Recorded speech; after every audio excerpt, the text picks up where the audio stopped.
Om Ajnanatimirandhasya Jnananjanashalakaya Chakshurunmilitam Yena Tasmai Shri Gurave Namaha. Shri Chaitanya Manobhishtam Sthapitam Yena Bhutale Swayam Rupaha Kada Mahyam Dadati Swapadantikam Vancha Kalpatarubhyascha Kripa Sindhubhya Evacha Patitanam Pavanebhyo Vaishnavebhyo Namo Namaha. Shri Krishna Chaitanya Prabhu Nityananda Shri Advaita Gadadhara Shrivasadi Gaura Bhakta Vrinda Hare Krishna Krishna Krishna Hare Hare Hare Rama Rama Rama Hare Hare.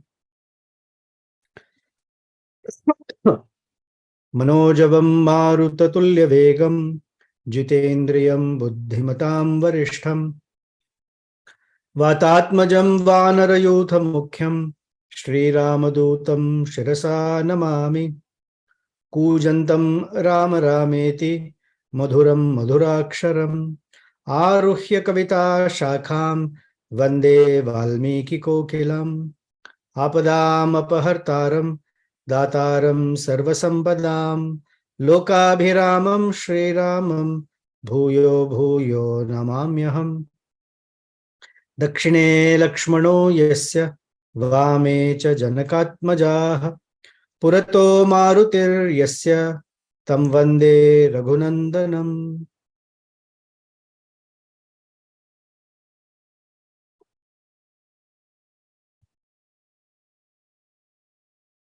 I don't know how all of you are feeling, but since we've been discussing the Sita Devi's entrapment in Lanka and her pitiable condition, and as Hanuman is witnessing all the agony she's going through, it has been hard on me as well. Not because I'm like some Hanuman or something. It is because our story, the conditioned living entity story, is being played in front of our eyes by the pen of Valmiki Rishi, by the pained eyes of Hanumanji, and the broken heart of Sita Devi, and the agony of Sri Ramachandra. It is very heart-wrenching. But this is our story. Each one of us, I can safely say within this forum, each one of us, being a very, very intimate part of the Supreme Lord, have found ourselves trapped in the middle of the ocean of material existence in a body like Lanka that is very, very heavily guarded and constantly being harassed by the mind and guarded by all the Rakshasi-like senses. And this is not just this life. For many, many, many, many lifetimes, we've been separated. And in that separation, we have become so immune to that pain that unless someone enters our life and intervenes and shakes us up and awakens us to what that original relationship is, we don't even understand it. We are covered by the ignorance of the ocean that separates us from the wonderful world called Ayodhya. We're sitting in Lanka. And Bhaktivinoda Thakur says, Emona Durmati Samsara Majile. that my mind is such that it has not been my friend, and I am stuck in the middle of the ocean of samsara. We call this material world Jagat because Jayate Gamyate. We are born and we come and we go. Therefore, it is called Jagat. That place where there is always coming and going, coming and going. In this life, we're in a human being form. So we're able to actually get together, discuss Ramayana, Mahabharata, Srimad Bhagavatam, Bhagavad Gita, the works of the Acharyas, and we feel gratified. We feel inspired. But we, the Sitas, in one sense, have also occupied other bodies of trees, of insects, fish, or other aquatics, animals, the four-legged ones, the varieties of it, the reptiles, the mosquitoes, insects, human beings, perhaps demigods, perhaps rakshasas, perhaps danavas. We've occupied varieties and varieties, 8,400,000 species of life forms, completely oblivious to the existence of Sri Ramachandra and Ramachandra's desire for us to come back to him. How many Hanumans may have come to remind us? We don't know. However, in this lifetime, we are fortunate that Sri Hanumanji, or the Guru Tattva principle, somehow or the other, in the form of Srila Prabhupada, in the form of the previous acharyas and our own spiritual masters, have come to again, one more time, narrate to us who we really are. And they're observing our condition. So as Hanuman is observing Sita Devi, the timeline is one night has almost passed. It's not daybreak yet. It's the time just before Brahma Muhurta. The sun is going to rise soon. The night has passed. Hanumanji is still perched up on the Shimshupa tree branch in a very tiny form. And he's been observing Sita Devi, who's down at the base of the tree. And all we have heard for all these chapters is his examination of Sita Devi, her condition, both physical, her emotional condition, the pain that she is in of separation, pain of separation. And now his eyes glance on all the Rakshasis that are surrounding her, guarding her. And at this time, the moon is also trying to help Hanumanji. So Valmiki says that the moon was on the zenith of the sky with a radiance equaling that of a group of lotuses, or like a swan swimming in the blue waters. The sky is just bluish, not necessarily blue, but it is going to be, it's beginning to go from black to blue, and in that is the moon like a beautiful swan. And the cool rays of the moon are helping Hanumanji. And in this situation, Sa dadarsha tatah sitam purna chandra nibhanam shoka bhara vivanyastam. She was completely in such distress, shoka, although her face is like the full moon.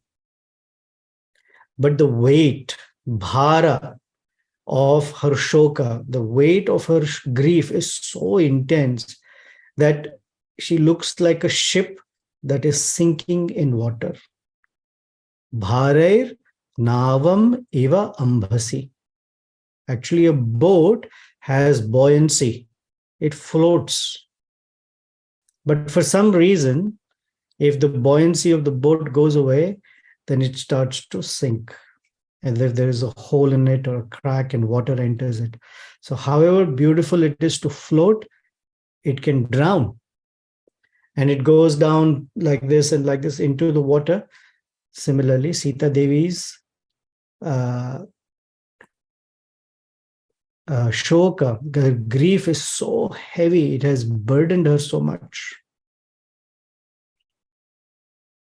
Then he saw that there were all these Rakshasis who are of different forms and shapes and colors and sizes and different degrees of being scary, ghastly, obnoxious. And Valmiki gives a list. I'm not going to go through the entire list, but you get a sample of it. And if you are reading along with, then I'm in chapter 17. So he says, Rakshashir Ghora Darshanai. Rakshashis Ghora Darshanaha. So he saw they're all very Ghora. In English, we say gory. They're very scary, obnoxious. And these are the types of Rakshasis. Ekakshim, a Rakshasi with only one eye. Ekakarnam, one-eared. Karna Pravaranam Tatha. Karna Pravaranam means the ears were covering the entire body. Akarnam, one had no ears. Shanku Karnam, someone's ears were like conch shell. Mastako Chavasanasikam, someone's nose was here on their forehead. Atikayottamangim, Atikaya Uttama Angi, that their bodies were shaped such that they had no neck. The limbs almost seemed to be in their head.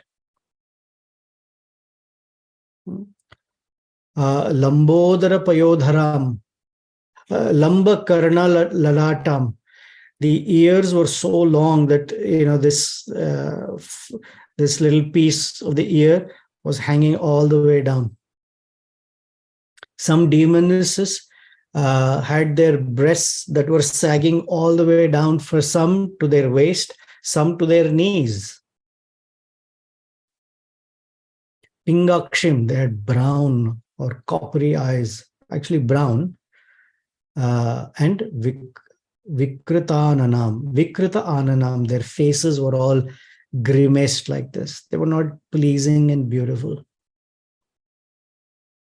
And then he goes on, list after list after list of someone's noses were crooked. Some had ears like that of an elephant.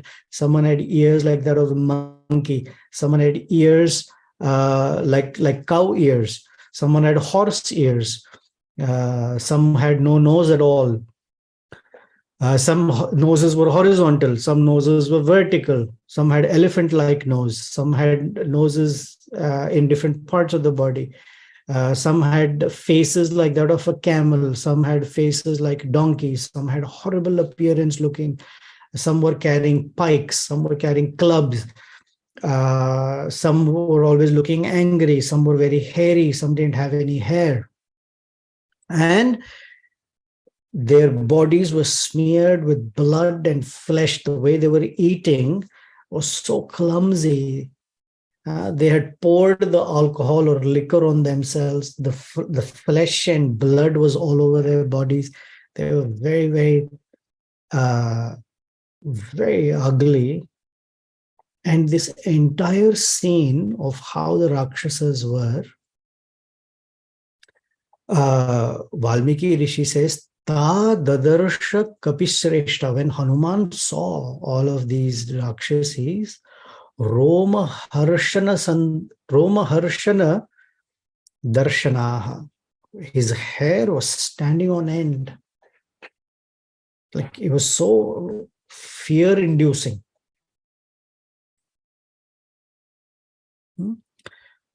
Then Hanuman was just sitting and watching all of this. And again, in the middle of all of these, he sees Sita Devi. And here, Valmiki Rishi goes from one metaphor to another, one metaphor to another. For example, first metaphor was she was like a ship that was slowly sinking into the water, or the weight of the grief was such that she was like a ship that was sinking in water. Next, he says she was so lackluster, tormented by her grief, her hair covered with dirt, like somebody's merits had completely gone. And this is a phrase we as students of Bhagavad Gita are very familiar with. Or like a star fallen from the sky. He says, Nishprabham Shoka Shamsaptam. Nishprabham, all her the effulgence had gone away. Shoka Santaptam, she was burning from her grief. Malana Samkula Murdhajam. Malana Samkulam, all her hair, Murdhajam means hair. That which is born from the head, Murdhajam, hair was full of dirt. And how was that? Kshina Punyam Chutam Bhomau. Kshina Punya. In Bhagavad Gita, Krishna says, Kshine Punye Martyalokam Vishanti.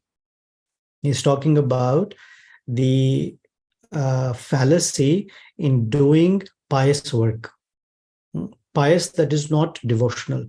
So just worldly good work.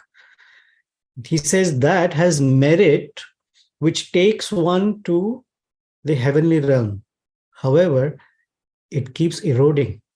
And as soon as one's punya is completely eroded, he says they fall back to this earthly space where there is birth and death. Kshine punye martyalokam vishanti.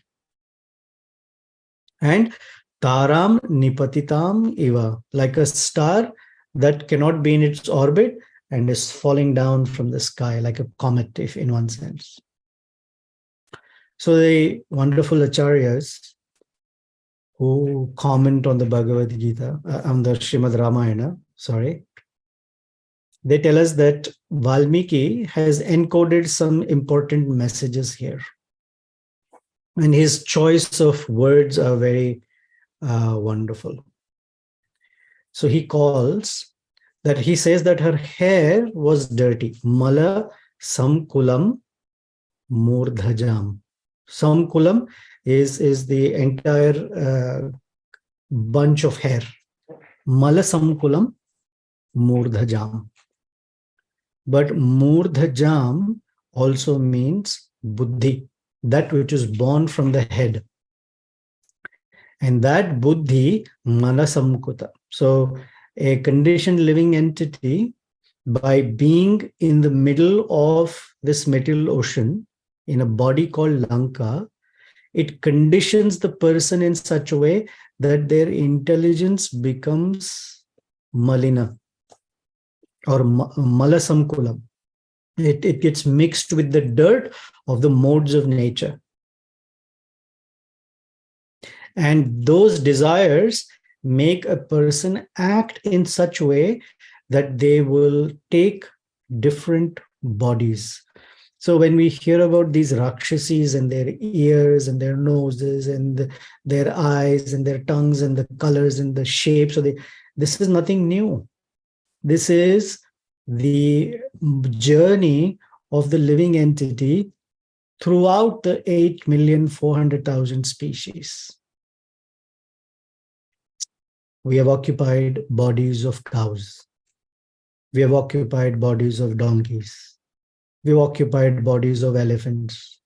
We've occupied bodies of birds with beaks, some with small beaks, some with very big beaks, some with colorful beaks, some with very sharp beaks, some with very strong beaks. We've also entered those bodies where the eyes are looking different. Our human eyes are such that the lower eyelid never moves. Only the upper eyelid moves. In some animals, both eyelids move. In some, the eyelids don't move at all, like fish. They don't have eyelids. Um, in the human body, it's very interesting the way it's created. We have the eyes and mouth. In the eyes, the upper eyelids only move. The lower eyelids don't move. In the mouth or the jaw, the upper jaw never moves. It's always the lower jaw that moves. Notice. And so, and then when we are breathing, we can only speak when we are exhaling. We can never speak when we are inhaling. Every time we are speaking and we have to continue speech, but we have to inhale, we have to stop our speech. Take some breath of air and then we can speak. Only during Nishwasa we can speak. Just how the body is created. That's why when people speak very fast, we tell them, stop, take a break, and then continue speaking. So we have occupied so many varieties of body. And when we look at the varieties of species, my spiritual master says, every time he looks at the National Geographic magazine, he's completely stunned at how many varieties of living entities or bodies are there, and how we have traversed through perhaps all of them.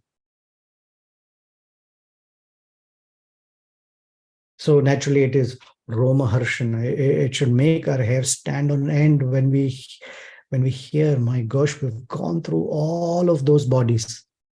And here we are, how fortunate, here we are getting to study the Ramayana.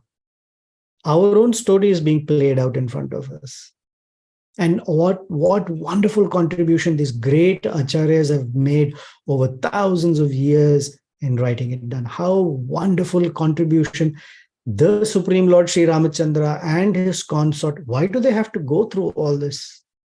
Recently, someone wrote to me, I can't understand why Sita Devi has to go through so much pain. And the answer is, yes, it's completely tormenting. But Sita and Ramachandra are manifesting our own pitiable condition. This is the same pain we are in. And we are seeing the effort that is made from Sri Ramachandra and Hanumanji in trying to work for our emancipation. And who are we? Our natural characteristic, our constitutional nature is like Sita Devi's, because we are parts and parcels of the Lord. Mamaivamsha jiva loke, jiva bhuta sanatana. We are also bright like the full moon. We also are twinkling like a star. We have all the wonderful qualities, but we are all covered with the dirt of desires, mala samyukta murdhajam. And therefore, kshine punye martyalokam vishanti. Our intelligence is contaminated. It is dirty. Study of scripture makes the intelligence clean and sharp. And this Sita Devi, she has such wonderful character. Charitra vyapadeshadhyam bhartr sandarshana durgatam. Bhartr darshana durgatam. She is excellent character person. And because she has been separated from Bharta, her husband, actually, Sri Ramachandra is all of our husband, because we are his Shakti. And he is our master. Gopi Bhartur Padakamallayor Dasa Dasanudasa, we say. Bhushanair Uttamar Hinam. She is supposed to be decorated in the best of jewelry. And what is the living entity's greatest ornament? One might ask, is it gold? Is it diamonds, rubies, emeralds, sapphires, cat's eyes, garnets? No. Bhartar Vatsalya Bhushanam. Our decoration is the Vatsalya of Sri Ramachandra. His affection upon us, when he glances upon us lovingly, that decorates our entire being more than any ornament can do. And that is what she wants. As an aspiring spiritualist, what we want is that, not the material sense of gold and jewelry and other things. And that's our battle. Yeah. I may be speaking in Ramayana, but I know I also need economic development. I also need the safety and security. But what we are being told is that we are being given the example of Sita Devi, that for her, the decoration was Bhartr Vatsalya Bhushana. That's what she wants. And that's what we aspire to also want. And in the middle of all of these Rakshasis, she was like an elephant that was without a herd, as if a lion had separated her from the rest of her herd. It is said that all animals live in herds. The lions live together. Elephants live together. Cows live together. Even hyenas live together. The only living entity that lives alone is the human being. It's hard. The human being generally prefers to be alone. All other living beings want to be together. And they're together because they feel safe. They feel protected. And therefore we are encouraged, be in the association of devotees, because alone is hard. With devotees, it is safer. And she was like an elephant, powerful, but separated and ambushed by a lion. Then he says, Hanuman saw Sita Devi, who was supposed to be with Sri Ramachandra, but in the middle or surrounded by these Rakshasis, although in Ashoka garden, she's full of shoka. Ashoka vanika madhye, shoka sagara maplutam. The garden was called Ashoka because anyone who enters there, like Ravana and Ravana's followers, they would forget all their miseries. The material world is built and designed in a way that is meant to make a person forget all of their miseries. They're called distractions. Here, Ashoka Garden has the beautiful trees, birds, flowers, waters and streams and waterfalls and mountains and all of the things that are so enticing that a person was supposed to forget all of their miseries. Therefore, it was called Ashoka. Sita Devi, in the middle of all of it, is full of shoka, because the true wealth is not any of these. It is the company of Sri Ramachandra. That is our true wealth too.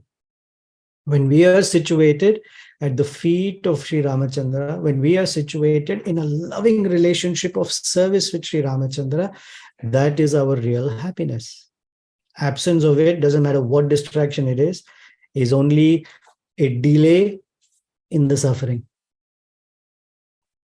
Ainanda tanuja kinkaram patitam mam vishame bhavam buddha.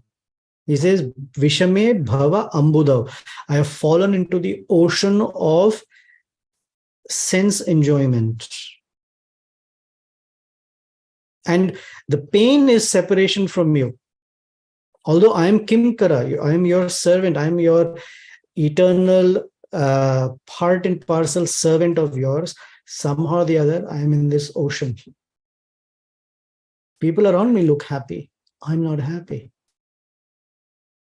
Patitam. So what is Hanuman's Valmiki saying? Very much the similar.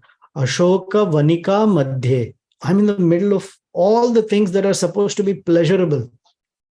Shoka sagara maplutam. But I am sinking, or I am floating in the ocean of misery.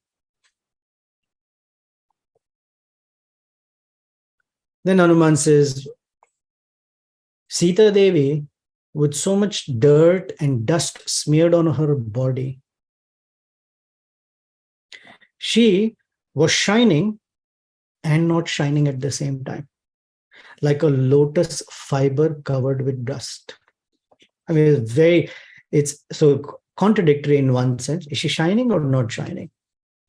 Sa malena cha digdhan pusha chaplam krita cha api alankrita mrnali pankadigdvena vibhati chana bhati cha.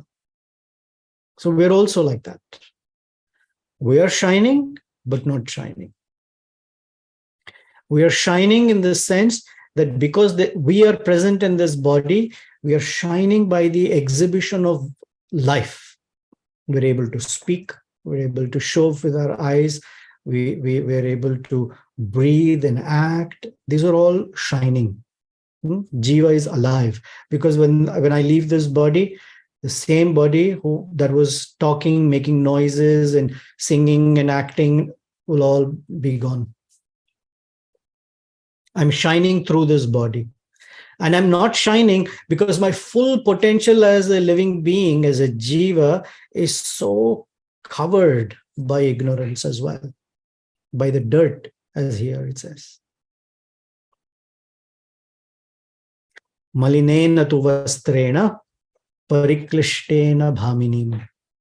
He saw Sita Devi, so beautiful looking, big, beautiful eyes, covered with a cloth that, although is good, is dirty. This body, although may look good, is dirty. It is made of 7 dhatus: plasma, pus, urine, stool, marrow, etc. And under this layer of skin, it looks scary. Red blood, flesh, all sorts of veins and fat. It doesn't look great. It's covered with skin, so the external looks beautiful. Packaging is fantastic. And for some people, the packaging is even better. So it's very attracting. But all of the brilliance of the soul has been diminished. And the only thing that is there is for Sita Devi that she is protected by her own character. Rakshitam Svena Shilena. This is our great, these are all verses of excellent roadmap of how to survive within the world. Svena Shilena Rakshitam. Our character protects us. If character becomes loose, then we are taken away by material energy like anything. Therefore, Prabhupada said, follow the regulative principles. Sometimes we see the regulative principles in a very limited way. No meat eating, no gambling, no intoxication, no illicit sex. Fine. These are very, very specific do nots. Within these boundaries, it says that our character gets formed and is protected. One who crosses this boundary, their character starts to leak out. But let's look at the regulative principles from a broader perspective, because that's where we're meant to live. When we say no meat eating, it does not just mean no meat eating. It means to live one's life mercifully, showing others and ourselves mercy. It's important. The nature of forgiveness, being merciful, being kind to others, not just other entities, but other human beings, which are hard to deal with. Mercy, austerity, truthfulness, and cleanliness. These are the principles by which our character becomes strong. So, Shilena Rakshitam.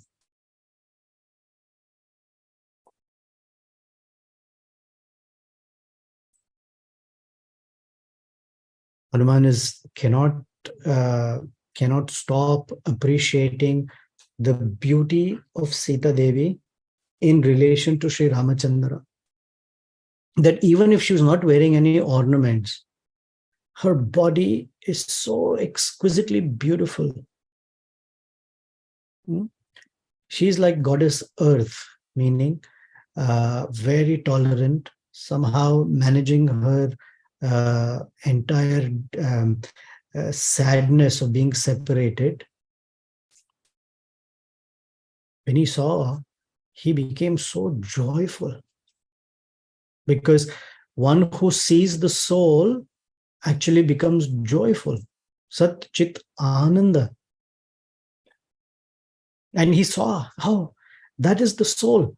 That is the part and parcel of the Supreme Lord. And I'm mixing multiple things. So it's not like Hanuman is thinking that's the soul.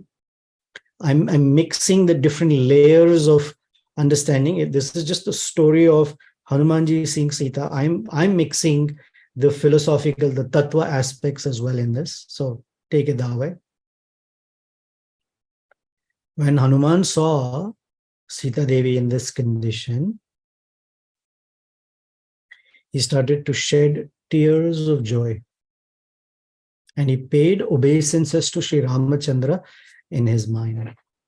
Harshajani cha ashruni. Harshajani, he became completely joyful. Cha ashruni, eyes full of tears. Tam drashtva madirekshanam. When he saw Sita Devi, who had intoxicating eyes, not intoxicated, intoxicating eyes. Mumuche Hanumam Statra, Mumuche means again and again. Namaschakre cha Raghavam. He offered his obeisances to Sri Ramachandra. Namaskritva Ramaya Lakshmanaya cha Viryavan. Sita Darshana Samhrashta Hanuman Samvrto Abhavat.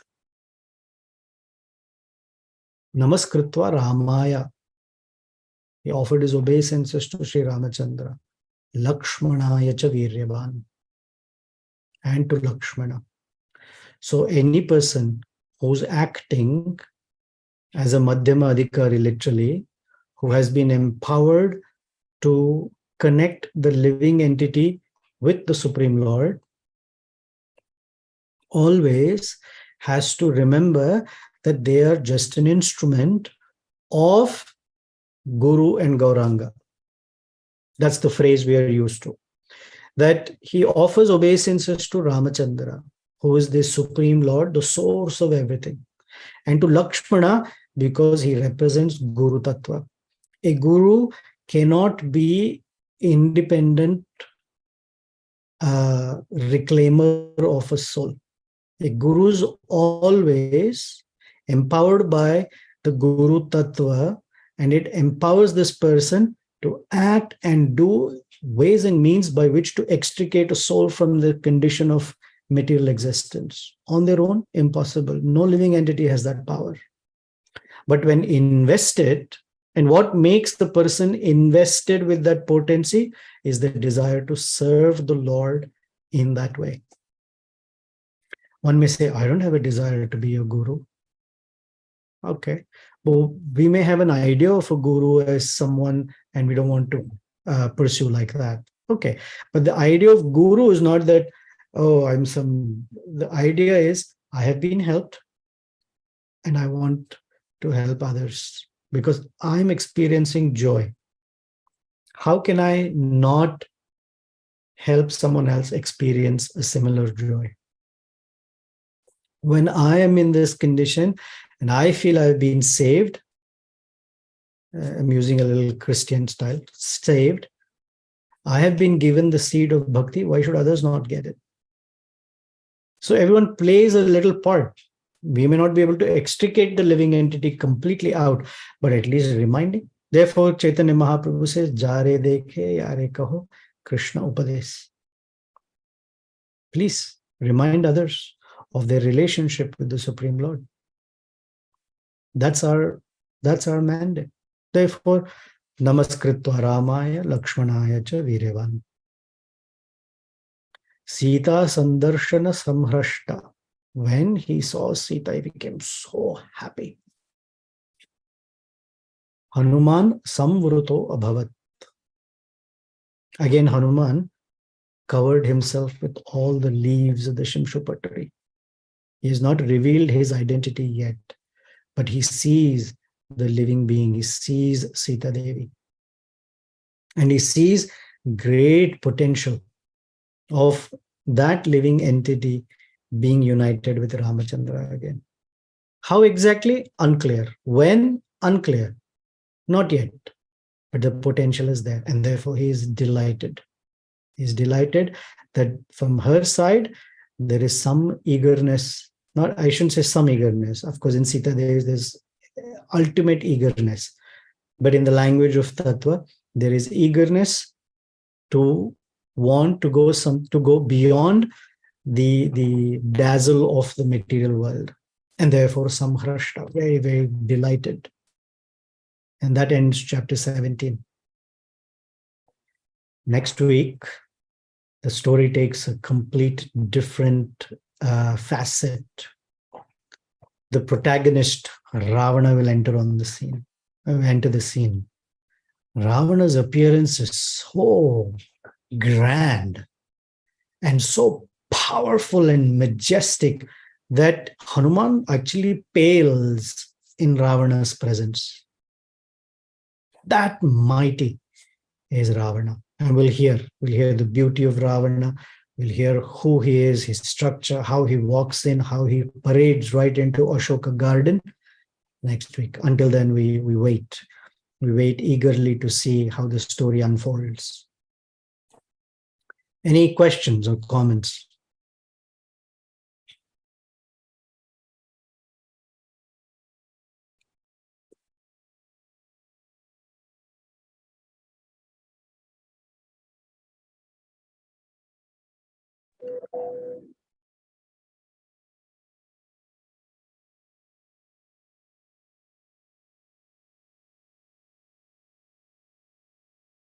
Okay.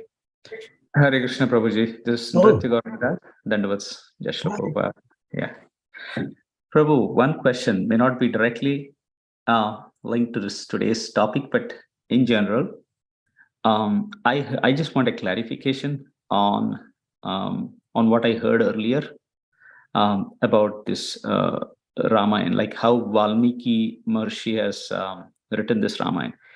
It is not like he observed the characters externally, but when he is writing Ramayana, he actually was within each character. Like from the character's point of view, he was looking at the others. Like when he was like when he was writing about or what Bharata was looking or what Bharata's feelings were, like he was into the shoes of Bharata. He was experiencing what Bharata was experiencing. Similarly with other characters, like when he was into Hanuman, he was describing about what Hanuman's feeling, he was into it. So I just want a clarification. Was that how it was? Or yeah. If you go back to Balakanda, when Lord Brahma appears to Valmiki Rishi, he tells him, on your palm, in the size of a amalaka, which is a gooseberry, you will see the entire Ramayana play out, and I want you to write it.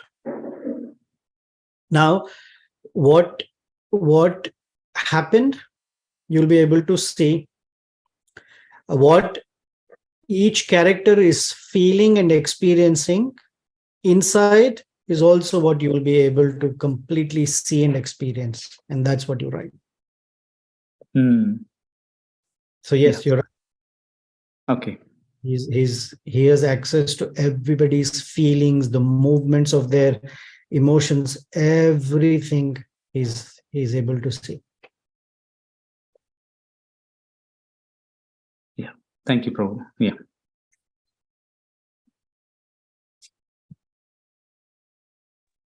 Hare Krishna Prabhuji.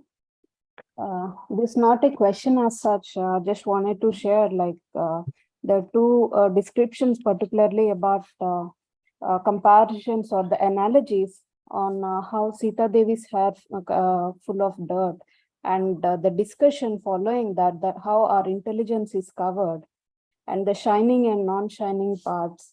They are really amazing, and they're really like thought-provoking. I just thank you for sharing those things. Oh, you're welcome. Our acharyas have gone word by word by word, and somehow they're for the benefit of everyone like us. They've given us so much meaning.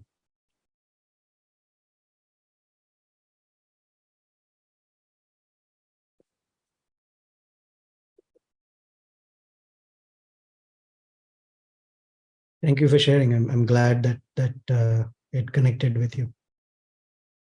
Yeah, thank you, Prabhuji. Thank you. Anyone else? Prabhuji, one more question. Nritya Gauranga here again. Yeah. So you said that all the Rakshasis with very deformed eyes, ears, they represent the souls, all previous lives. I didn't get that part. So Not all are deformed. All are formed in different ways. different. Okay. They have 1 year, 2 years, ear here, nose there. I mean, what does Krishna say in the Bhagavad Gita, chapter 15? That the mind is centered around all the senses. Rasanam granam evacha adhishtaya manaschayam vishayan upasevate. The living entity is surrounded by the senses, all grouped around the mind. Kshotram, chakshu, sparshanam, rasanam, granam evacha. That's exactly what we're hearing. Eyes, ears, nose, tongue, skin, all of this grouped around the mind. And the living entity experiences life through those senses by the agency of the mind. And what are the guards in our body? All our senses are guards. And they guard the living entity from escaping, because the body is very binding, right? We call it bandhana. So we are also guarded, like Sita Devi is guarded, in this body called Lanka. All these senses are the demons that guard, and they act against our true benefit. Although one is thinking that I'm enjoying through the senses, actually one is being robbed by the senses. And they are guarding, they're protecting. Because that's how metal energy works. It guards the soul. I'm using the word guard because you're Rakshasi. It guards the soul, or it entraps the soul to stay in this body. That's what the demons are. Different forms in which the soul is guarded. Sometimes human, sometimes animal, sometimes bird, whatever we discussed, the 8,400,000 species.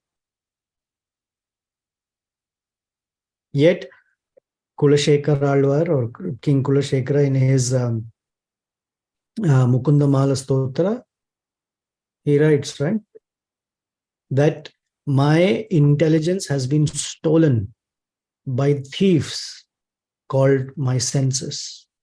They're very strong. And they have pushed me into a deep, dark well of illusion. I'm fallen there. Oh, Krishna, Devesha Deva, please extend your hand, Karavalambam, and pick me up.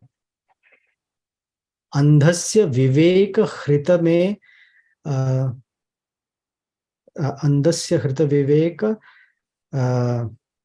I'm forgetting, nowadays I'm forgetting verses. Chorair Balivir Indriya Namadheya. Chore, they are the thieves that they're so strong. Andhasya hrita me viveka mahadhanasya. Oh, I used to have great wealth called intelligence or viveka. My senses, who are very strong, have stolen it from me.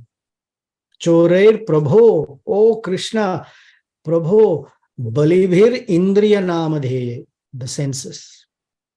Moha Andha Kupa Kuhare Vinipaditas, and they pushed me into a deep, dark well of moha, delusion. Devesa Deva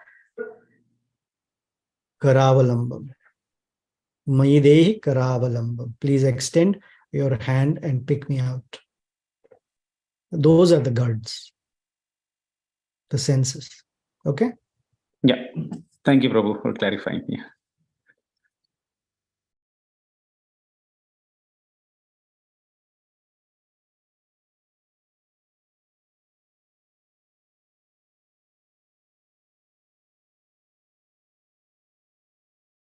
Okay, who else? Go ahead, speak up. I think someone's hand is up. I can't see the whole name. Hare Krishna Prabhu. Yes, Prabhu. Yeah, it's surprising. Hanumanji, after seeing the ghastly appearance of the Rakshasas, his hair stood out of fear. He is a person we worship to remove fear from ourselves. It's not surprising how Valmiki has written in that way. Yeah, we shouldn't take it as material fear. Yeah. Not even fear. Roma is wow. It's the exhilaration of seeing the kinds of demons that are there. Yeah. Like what is the way in which the soul has been entrapped? You know, And in the Srimad Bhagavatam, whenever a student meets someone from whom they are hearing about Krishna, their question always is about, can you please tell me how this material energy works? Because it is so fascinating. That is what we should think about. It's fascination. His hair is standing on end at the fascination of how powerful material energy is. That's what you don't think of Hanuman as fearful. Thank you, Prabhu. Hare Krishna. Even Markandeya Rishi asked the same question. Can you please show me the power of your material energy?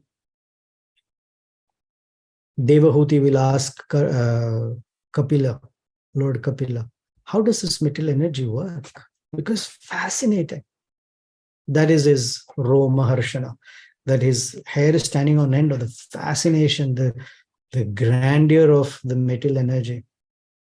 Although Ashoka Vana, she is not happy, but it is so fascinating.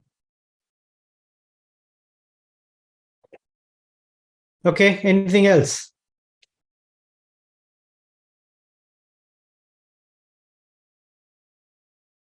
Okay.